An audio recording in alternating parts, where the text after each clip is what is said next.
नमस्कार, CSK news में आपका स्वागत है। तो दोस्तों, आ चुके हैं 24 नवंबर, जो फटाफट ब्रेकिंग न्यूज़ निकल के आ रही है। तो दोस्तों, पीओके को लेकर भारत की तरफ से बयान के बाद तिल मिला है पूरा पाकिस्तान। विदेश मंत्रालय, गृह मंत्रालय, प्रधानमंत्री इमरान खान, सबकी हवा खराब हो चुकी है। जी हाँ, दरअसल केंद्रीय मंत्री ने पीओके के कब्जे को लेकर बड़ा ऐलान किया और भारत सरकार और सेना की भी तैयारी। दूसरी बड़ी अपडेट, जम्मू कश्मीर में शुरू हो गया है परियोजनाओं का उद्घाटन। इसके साथ साथ बड़े पैमाने पर, खास करके पाकिस्तान में, जम्मू कश्मीर में उद्घाटन होने लगे हैं और वहां पर आने लगे हैं विदेशी निवेश। तीसरी बड़ी अपडेट में आपको बताएंगे, गलवान में शहीद कर्नल संतोष बाबू महावीर चक्र से सम्मानित, 5 जवानों को वीर चक्र, आतंकी को मार गिराने वाले सूबेदार संजीव कुमार को कीर्ति चक्र। पाकिस्तान तिल मिलाया हुआ है। चौथी बड़ी अपडेट निकल के आ रही है, तालिबान राज में अफगानिस्तान में बैंकिंग सिस्टम का हुआ बंटाधार, कुछ महीनों में ध्वस्त होने का खतरा, यूएन ने भी चेताया। और इस बीच पांचवी बड़ी अपडेट निकल के आ रही है। तो दोस्तों, पूरे पाकिस्तान में 25 नवंबर को बंद रहेंगे पेट्रोल पंप। इमरान सरकार की गलती का खामियाजा है। आम नागरिकों ने खोला मोर्चा, विपक्ष ने तख्ता पलट का ऐलान कर दिया।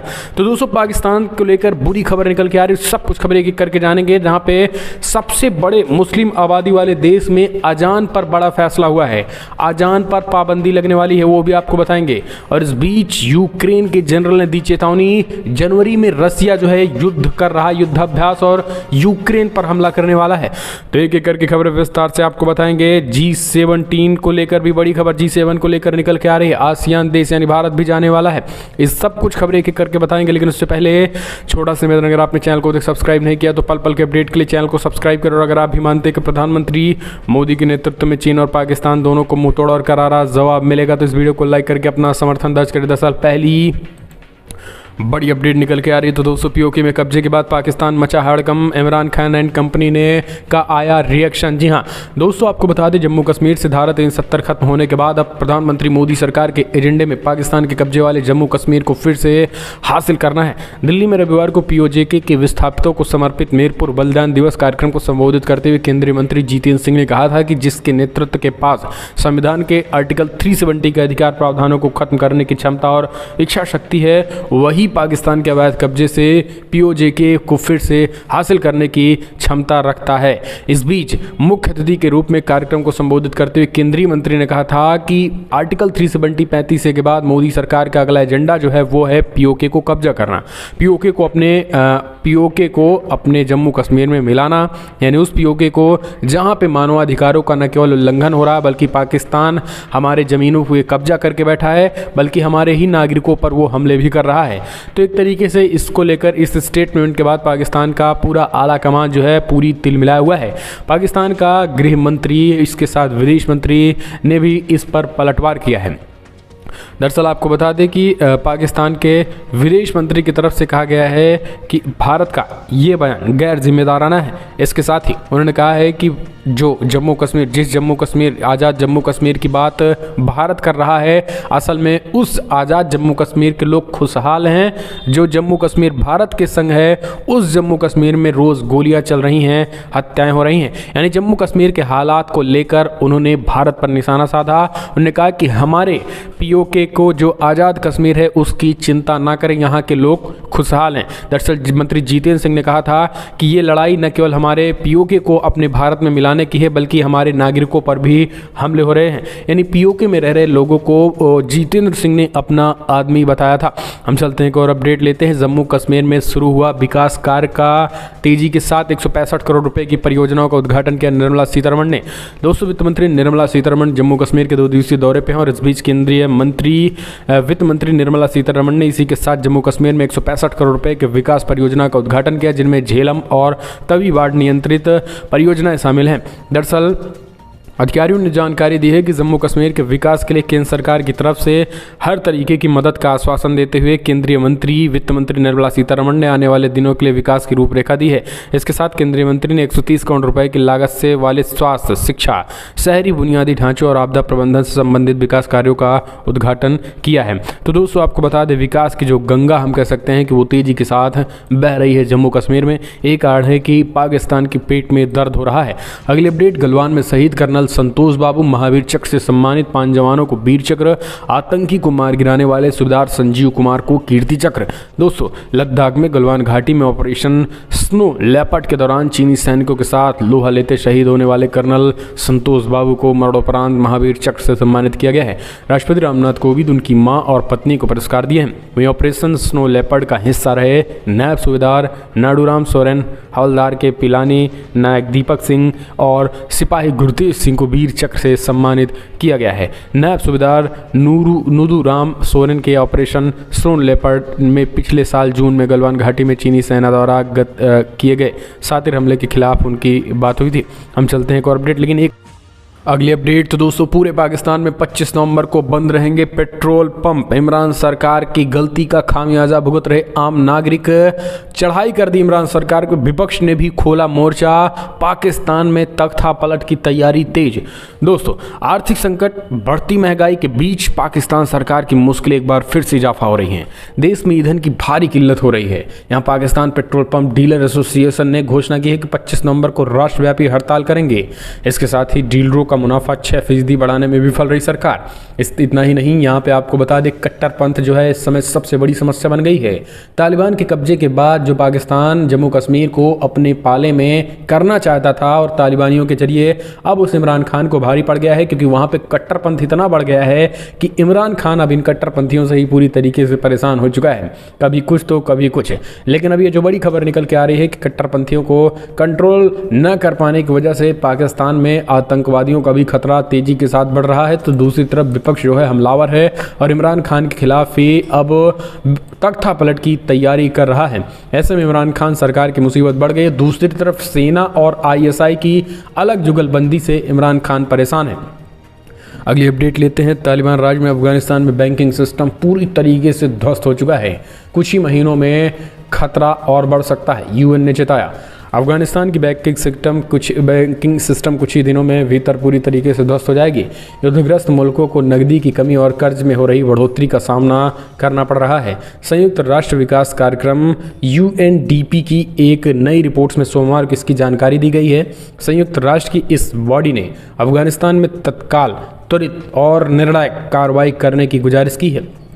यूएनडीपी ने चेतावनी देते हुए कहा कि अगर बैंकिंग सिस्टम ध्वस्त हो जाती है तो इसके आर्थिक, लागत और सामाजिक परिणाम काफ़ी भारी होने वाले हैं। काबुल पर तालिबान के कब्जे के बाद से ही अफगानिस्तान जनता को नकदी की भारी कमी से जूझना पड़ रहा है।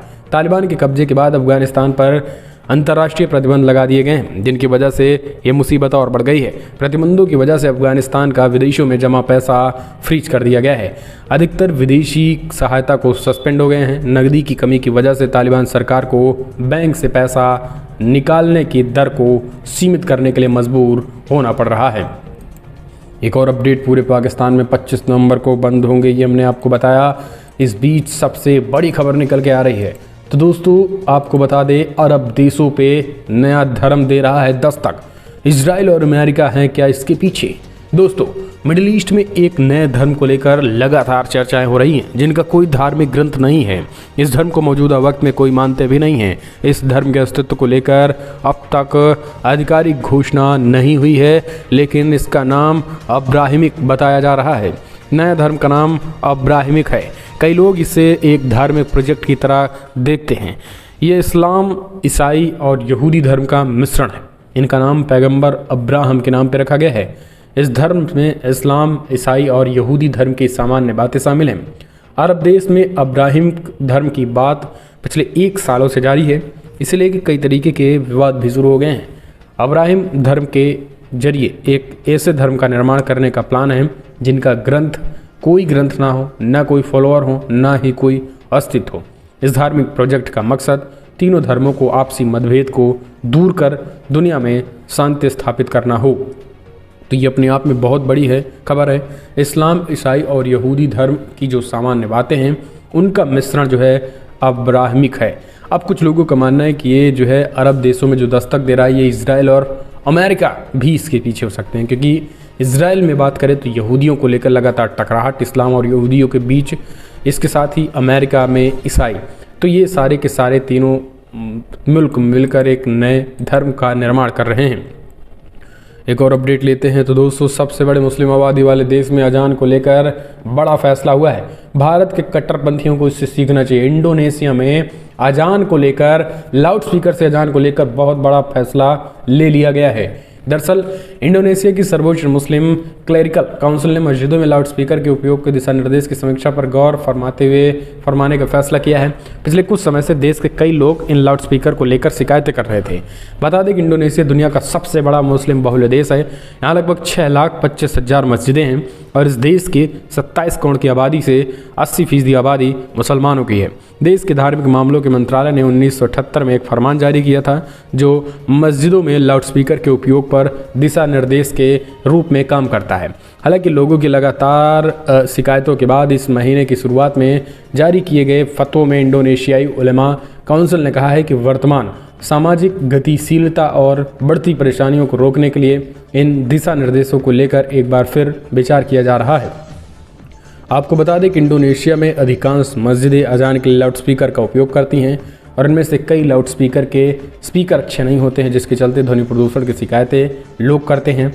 इसके साथ उन्होंने कहा है कि किसी को भी दिक्कत नहीं होनी चाहिए। इसके लाउडस्पीकर अगर समस्या बने हैं तो इन लाउडस्पीकर को न केवल बदला जाए बल्कि इनकी आवाज़ को भी धीमा किया जाए। इसके बावजूद भी अगर किसी को कोई समस्या होती है तो उस समस्या के निराकरण के बाद और लाउडस्पीकर में बदलाव किए जाएंगे, यानी लाउडस्पीकर को धीमा करके और उनको बदल करके, ताकि फटी हुई आवाज़ या इस तरीके की आवाज़ ना जाए।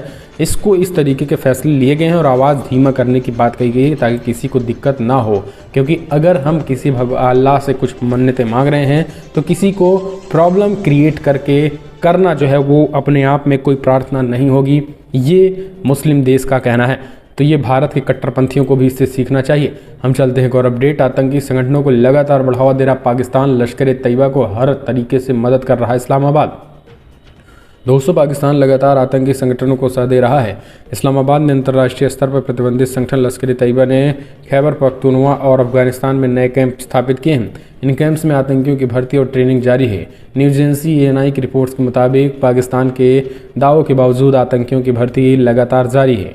पाकिस्तान भले ही आतंकियों पर कार्रवाई करने की बात करता हो, लेकिन ऐसा होता नहीं दिख रहा है। लश्कर-ए-तैयबा ने हक्कानी नेटवर्क और इस्लामिक स्टेट ऑफ खोरासन जैसे आतंकी गुटों के साथ मिलकर अपने आधार का विस्तार किया है।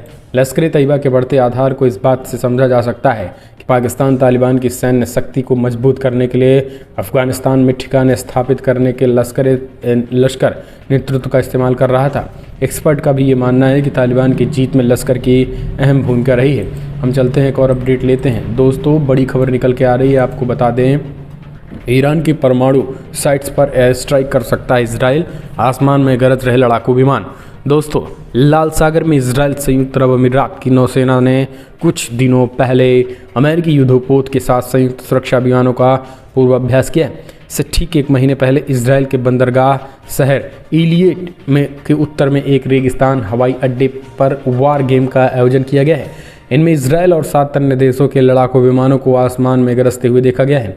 इन सैन्य अभ्यासों का मकसद ईरान को सख्त चेतावनी देना है। ईरान ने हाल ही के दिनों में अपने खुद के सैन्य अभ्यास किए हैं।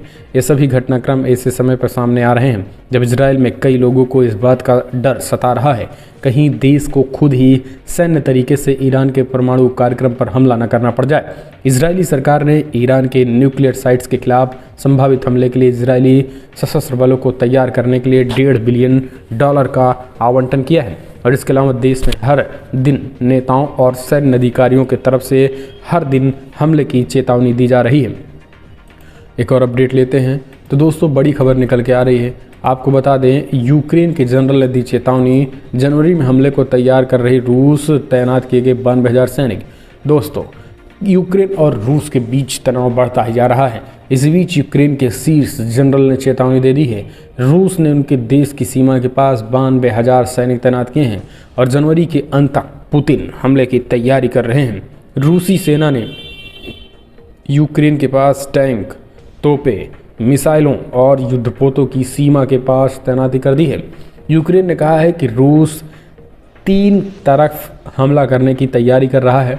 यूक्रेन के जनरल ने कहा है कि रूस उत्तर में बेलारूस, पूर्व में विद्रोहियों के इलाके और काला सागर में क्रीमिया में हमले की तैयारी कर रहा है। इसके तहत पोर्ट से सटे शहरों में समुद्री रास्ते से सैनिकों को भेजने, पूर्व में हवाई हमले, तोपों से गोले बरसाने और हथियारबंद वाहनों से हमला करने और बेलारूस के जरिए छोटे स्तर का सैन्य हस्तक्षेप शामिल है।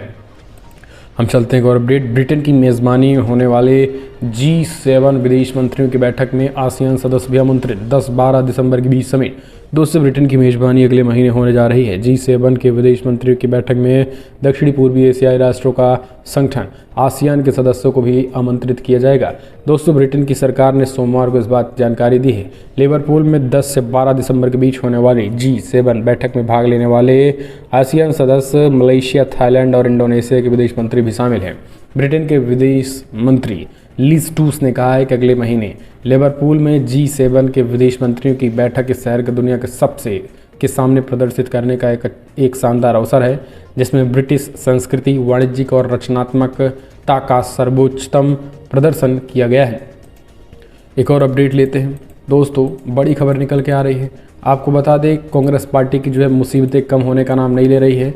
मनीष तिवारी ने मनमोहन सरकार के कार्यशैली पर उठाए सवाल एक किताब में, तो भाजपा ने पूछे सवाल 26/11 के बाद सेना को क्यों नहीं मिली थी खुली छूट, क्या पाकिस्तान से हुई थी कोई डील।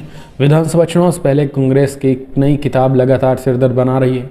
अब इससे पहले सलमान खुर्शीद की किताब, अब मनीष तिवारी की किताब। पार्टी के वरिष्ठ नेता तिवारी ने अपनी किताब में मुंबई में हुए आतंकी हमले के बाद तत्कालीन यूपीए सरकार की सुस्ती पर सवाल उठाए हैं और इसे कमजोरी करार दिया है। इस पर बीजेपी कांग्रेस पर हमलावर हो गई है।